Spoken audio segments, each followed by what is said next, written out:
Okay, I think that started it. Did that start it? I think that started it. I think that started it.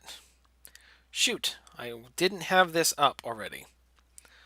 Hold on. Hold on. Crap. I just, Yeah, I, I'm did, pretty sure it's good, Luke. is it, do you see it going? Do you see it going? Okay. Yeah. Yeah. You see it going? It's going? It's going? So, hey, you folks. Hey! So, this is RGCWV Random Geek Culture in West Virginia. I am your host, Luke Hersey, and with me tonight is my co host, Alex McLean. Hey, hey. Um, so, Mike is not with us today because he, like we said a couple weeks ago, that he is the administrator of the drive-in in Franklin, and they are having a drive-in movie this weekend. I think they're showing Jaws. I think that's what it is.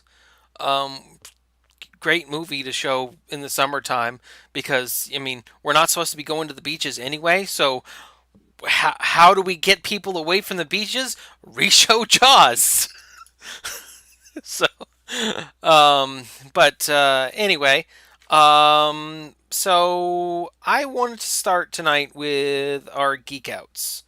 We don't always do that, but I'm ready. Do you have one, Alex? No, no, you go first. Okay, all right, I'll go first. So, Cassie for Father's Day got me Jedi Fallen Order from a PlayStation. They were out of town for the week, and whenever I go out of town, I always like to play something new, something I haven't started yet, and try to play it in its entirety. I did play Jedi Fallen Order start to finish the whole weekend. Like I started it Friday and it was done Tuesday afternoon. Uh, but man, that is such a fantastic game. I really, really enjoyed it. I mean, it gave me some really good like Star Wars vibes, which you should have with a Star Wars game, but that's not always the case. That's not always the case. But yeah, I really, really enjoyed it. Alex, you've played it, right? Yeah, so something that initially kind of made me hesitate to get the game was I was told it plays like Dark Souls. It's super crazy, ultra hard, and it's a Souls-like. They made a Souls-like in a Star Wars theme, and I don't like those games, Dark Souls. They're frustrating to me. They make me mad. I don't like games that hard. And that put me off this. But I played the game and found that to be not the case at all. It's hard, yeah, but it's like the perfect amount of difficult all the time. That you do feel like everything's a threat. But that's really cool. At no point in the game do you ever feel invincible. And that Not like Force Unleashed. Force Unleashed, you were just felt invincible the entire time. Yeah, it was cool, and that's why it was called Force Unleashed. But I mean, it's that not was really a kind of the Star Wars point of Force story. Unleashed, you know. Right, right. But I think that was my favorite part about the game is that everything is a threat. Nothing is one stormtrooper can get you if you let him, you know. Well, one of the things that is an appeal of Dark Souls versus Fallen Order was that the controls in Dark Souls are pretty tight. So whenever you die, you've died because of something you've done. And when you lose, you didn't do something right. You didn't check your corners. You didn't, uh, most of the time. Sometimes it was a cheap shot. Sometimes it was cheap shot. But in Fallen Order, there were definitely EA isms where sometimes there was like bad glitches and problems with like the controls and stuff in certain areas, and it was like I died because it's programmed poorly, not because there's something. Dark Souls is usually a fair losing. Especially, did you ever play Celeste? No, I've never played Celeste. Oh, I have it on a fantastic. list. Fantastic platformer. If you want to play a game that's a good. Did you ever play Super Meat Boy?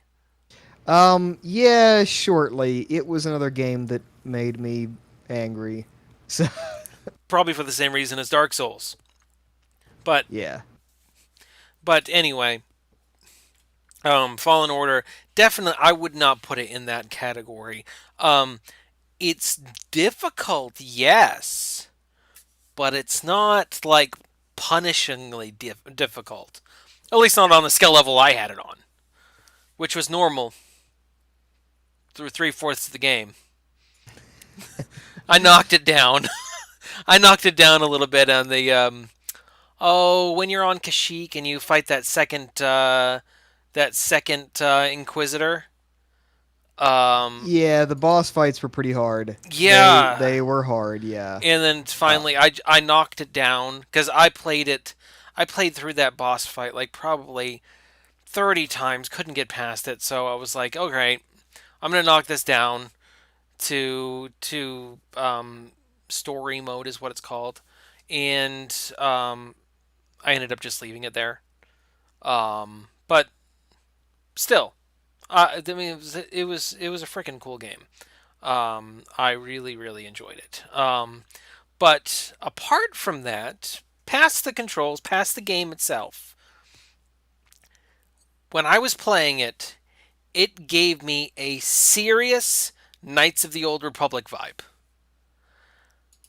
Like all of the elements of the original Star Wars trilogy was in Knights of the Old Republic, and it was also in in Jedi Fallen Order. You had your droids, you had the compelling story, the redemption arc, the aliens, the bounty hunters, the lightsabers, all that cool stuff, but all a story that's compelling and can be change a few of the elements and it can be a just a regular story with a regular group of people, you know, and that was kind of this. You've got a guy that gets caught up with gambling and almost gets all his friends killed, and you got a girl that she made a couple bad decisions, and now she's beating herself up about it, and it's just that is what I'm not saying that I didn't love the new Star Wars trilogy. I'm not saying that. I'm not saying that. What I am saying is they can do better. it's highlights that Star Wars is a setting where you can tell other stories outside of what we think of as the mainline story, the Skywalker story. That there can be other things happening, Jedi related or not Jedi related, and those stories are really awesome. So, getting along with where I wanted to go on this tonight was there is a very very well known story. I already mentioned it. That would make a perfect Star Wars trilogy. People have been talking about this for a long time, and that's Knights of the Old Republic, the first one. The first one. Two's okay, and Old Republic, the MMO, it had a decent story too. But Knights of the Old Republic, the Darth Revan story, would make a fantastic Disney trilogy. I think so too. It is a really cool story. And like Star Wars has to have some kind of a new direction, I feel like, for future movies. It's good that they're kind of gonna hold off for a bit, slow things down, not release a new movie every year and oversaturate. There's supposedly a Obi-Wan Kenobi movie Oh, being made. they're doing a Disney Plus series. Oh, that's a series. That's a Yeah. series. Okay. And those things have been pretty popular because, like you mentioned, like it or not, there's a lot of pop culture outrage against the sequels. I don't agree with it either. I I don't hate the sequels, but I just kind of worry that general opinion is going sour against Star Wars movies. Except So for if the Mandalorian. and that's my point is that the most popular Star Wars media in recent years has been side stories. The Mandalorian, Star Wars Rebels, The Clone Wars, um, the Solo movie was okay. Rogue One was pretty all right, I you fall know. asleep with that. Well, I don't fall asleep, but I mentally check out with Rogue One. I think like every time. Like I see like I watch the key points, but it's like I that movie loses my interest. It's not perfect. I'm willing to accept things as mediocre, and I feel like a lot of fans aren't willing to. They're not okay with just okay. It has to be a home Smash run every it. time. Yeah, and look, it's not gonna be, and that's the sequels. But fact of the matter is, those movies got a huge backlash. I think was undeserved, but so be it. It's there. The most popular Star Wars media in recent years has been side stories. So, um, one thing that I have thought about a lot is how they could adapt that Darth Revan story as a trilogy and it actually do well. Um, so, for one thing, the Darth Vader twist in the second movie is a very well kept secret, and people, for the most part, don't spoil that. Okay? Um, that the when somebody new was watching the series for we're 30 years outside of almost 40. How when did it Uh, first eight, 60 no, no, no, no, 70. 70 You're a bad Star Wars fan for not knowing this. Yeah, yeah, I know. You don't know. Anyway, anyway, I so don't. anyway, um 1977. thank you. Thank you. 77. So now I'm a bad mathematician. 43 years. 43 years. Um so that that that secret, it was kept for a very very long time. When somebody new that hadn't seen the scene that they didn't let out the secret, and then it became like a thing. Luke, I am your father, even though that's not a line in the movie.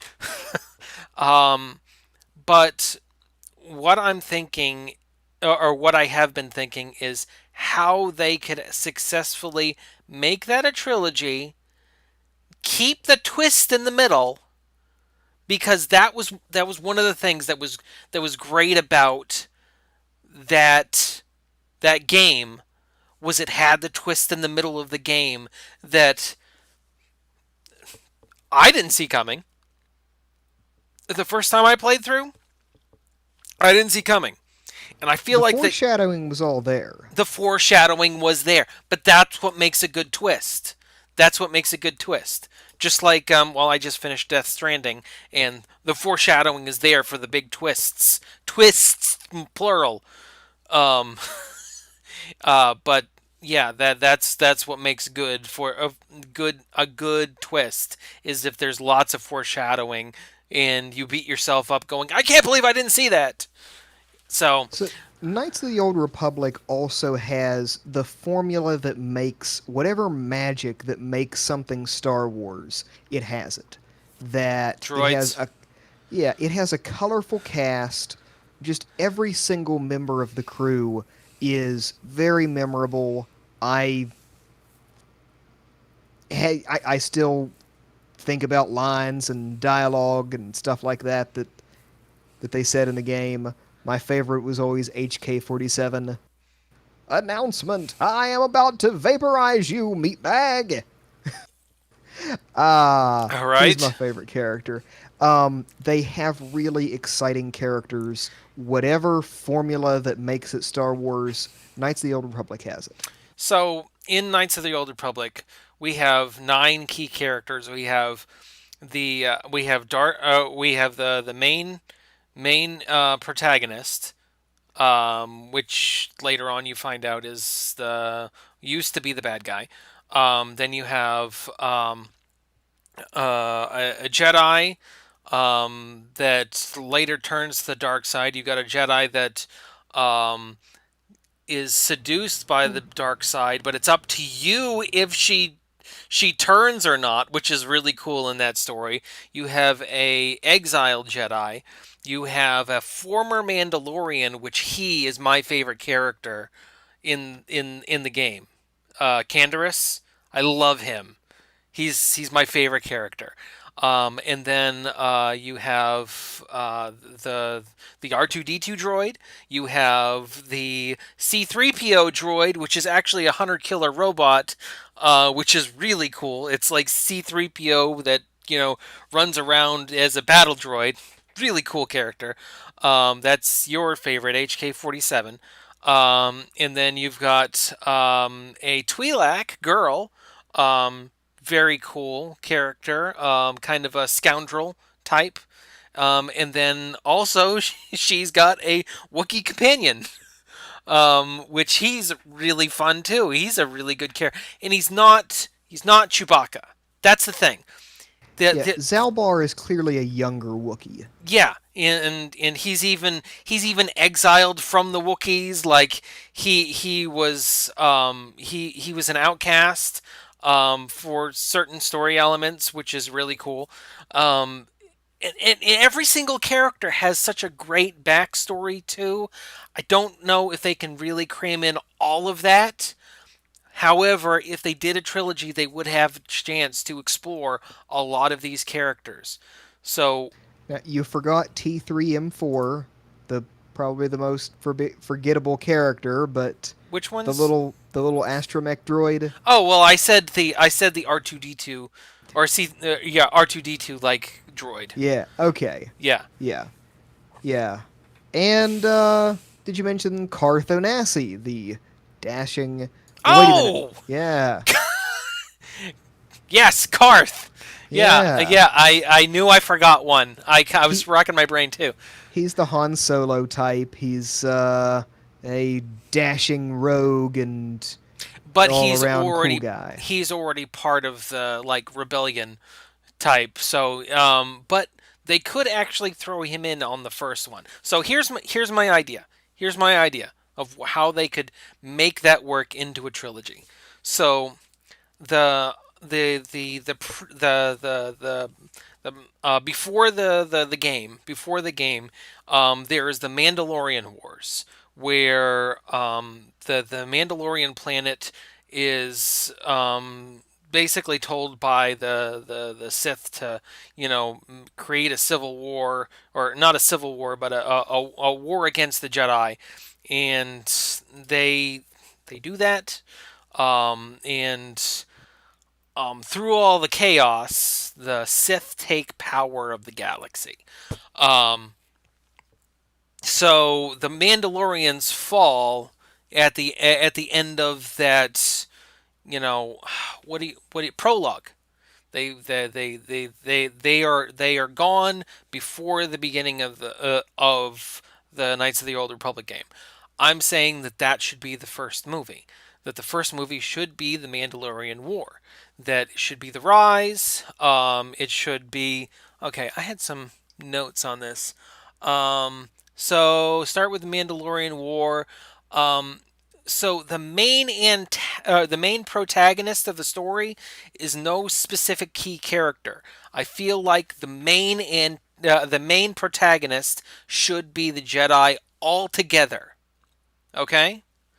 But so that one of the reasons why I'm saying that though is because the main protagonist of the next movie will be Darth Revan. But in order to make Darth Revan the reveal, like a big like woo, is in this first movie they never really show Darth Revan. They can show Malik before he loses his jaw and he has to get the robotic jaw. They can show him. That would be really cool. Um, and they can even show him you know him talking about his master because Revan was his master in the Mandalorian Wars. Um, he could actually talk with the council, be like, we need to send you and your master off to the Mandalorian Wars, and then there be some kind of decision from the Jedi Council that Malik has to give to his master, and he doesn't agree with it at all, and then he goes and fights Mandalore, and then after he defeats him, he he dons the Mandalorian mask, which would be cool. Be a dramatic scene. Yeah, big dramatic scene, and then he puts on the mask, and at this point, Revan and Malik are kind of like gray Jedi. Gray Jedi are neither good nor bad, um, and they are at this point the Sith start taking over the galaxy. That'd be kind of like they take out Mandalore because they think that that's going to, win the war for them, and then it's revealed that that was never the key, and because of the Jedi decisions, they decide to leave the Jedi, and then they're maybe approached by a Sith. I don't know, something like that. But also, one of the things that I think they should really do in this first movie is really have a lot of antagonists role in it. Both basically showing some of the character building um, for Canderous. I think that would be really cool if they could throw that in there on the first movie. Star Wars always needs a strong bad guy. I mean, remember, A New Hope opens with Vader. You see him first, you know? And it definitely needs a strong bad guy. And Knights of the Old Republic has several really good candidates for that. Yeah, and I feel like they could make Canderous, for the purpose of the story, they could make Canderous a really good lieutenant to Mandalore. So he's like right under there, and he's part of when the Mandalorian homeworld falls and everything. I think that would be really cool. And of course, they're gonna have to throw in some the Mandalorian tidbits like Beskar Steel and stuff like that. It would be a pretty cool tie-in to The Mandalorian. I Yeah, mean, that's popular right now. They yeah. would give their sayings that, like, what they're doing in The Mandalorian, they're trying to resurrect what the ancient Mandalorians were. Well, let's see a movie about the ancient Mandalorians. And so then that's movie one. Movie two would be the first half of Knights of the Old Republic. Bastila saves this young Jedi that's lost his memory, and them and Karth, they end up on the one planet, and then Bastila gets captured. So the young Jedi and Karth have to rescue Bastila. Um, Malik destroys the planet that they were on. They just narrowly escape with the Ebon Hawk because the Ebon Hawk's awesome. The Ebon Hawk is a cool ship, and I mean It's that's another key element of Star Wars. There needs to be a really cool ship that they drive around in, and right. The Ebon Hawk KOTOR has one. was, yeah. And so they're doing that. They go through that whole thing. They meet the Jedi Council. Um, the young Jedi is completes his training and everything, and then they end up running into Malik again on one of the worlds, trying to find the Star Forge. Because remember the Star Forge, that's another big element, is, the Death Star like weapon. Oh, they should throw some of that in the first one, too. They should throw some of the Star Hmm. Forge element in there. Because that's one of the reasons why they left the Jedi Order, was because they decided that they were going to start looking for the Star Forge. So anyway, so that would be a good second movie. And Now, the does the second movie end with the big reveal? yeah, the second movie would end with Malik revealing to the young Jedi that he's Revan, Yeah. that Bastila and the Jedi Council wiped his memory. That's why he lost his memory, because yeah, reasons. Bastila never told you who Revan really was. It's you. Now, the only thing is they're gonna have to take some of the elements from the first half of the game into and put it into the second one. Put it into the last half, because that last half needs to be exciting.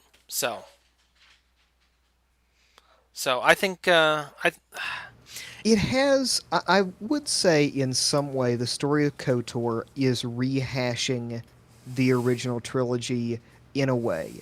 It has a partially robotic bad guy who is giant and imposing. He is perhaps a Darth Vader stand in. It has the big reveal that somebody isn't who you think they are, and it's you.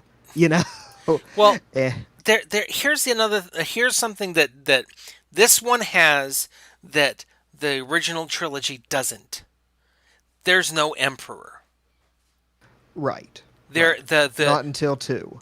No, but that's Not that until KOTOR 2. but that's the thing, though.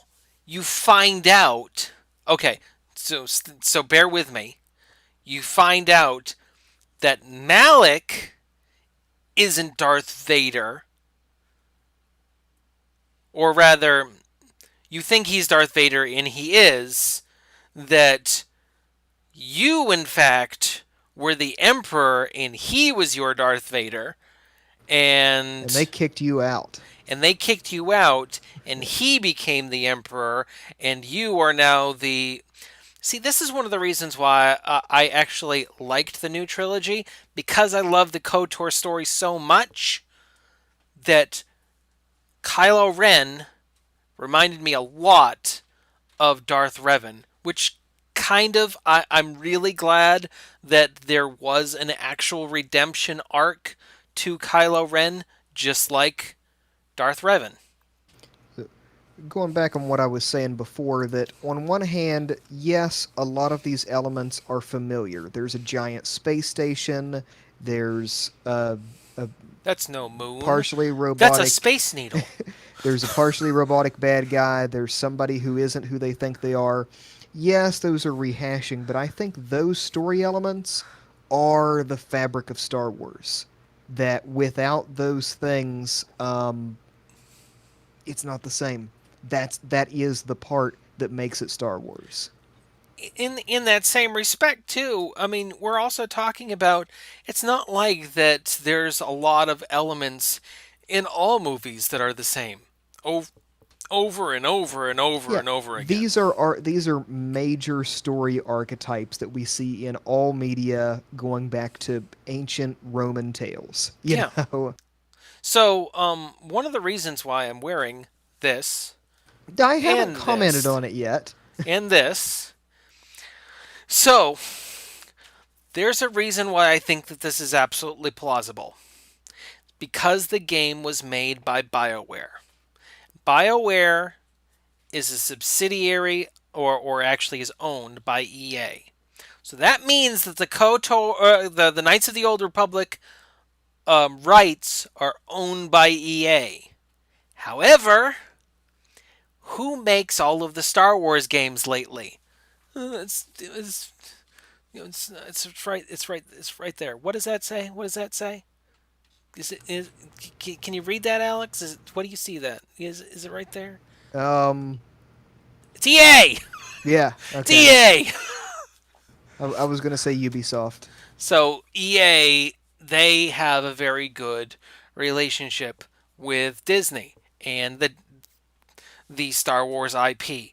So these rewrites and the rights to that story is totally within grabbing of Disney. So I think that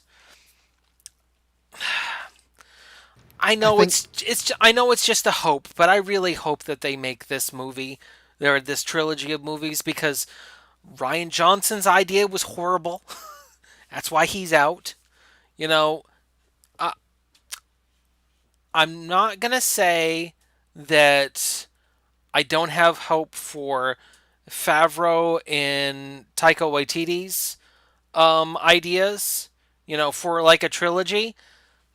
But why not go with a story that they already know is going to be better than the last trilogy of movies, the new trilogy. I mean, it was a B trilogy at best. You know, I mean, I enjoyed it, but I also enjoy a lot of dumb things. I'm a geek, so that's what I do. right.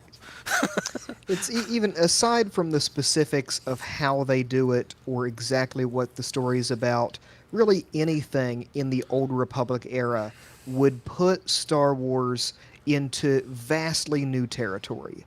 And I think that's what they need. That is what they need. That is what they need very much. It could, I should hope, it would renew confidence in Star Wars because I feel like just the fan community lacks that right now. Right. Is confidence that they can make a good one. Yeah. I mean, we'll see. We'll see what happens. We'll see what happens. I mean, I I really want them to do great, but I mean, I'm a Star Wars fan through and through. So, yeah. I don't know. I don't KOTOR know. rocks. If you've never played it, you're missing out. Yeah. So, all right. Well, okay, Alex, you're geek out. Uh, well, we're kind of running up on time here. 7:34. Yeah, that's true. I was gonna talk about Pokemon Snap, Okay, but we're gonna end the stream.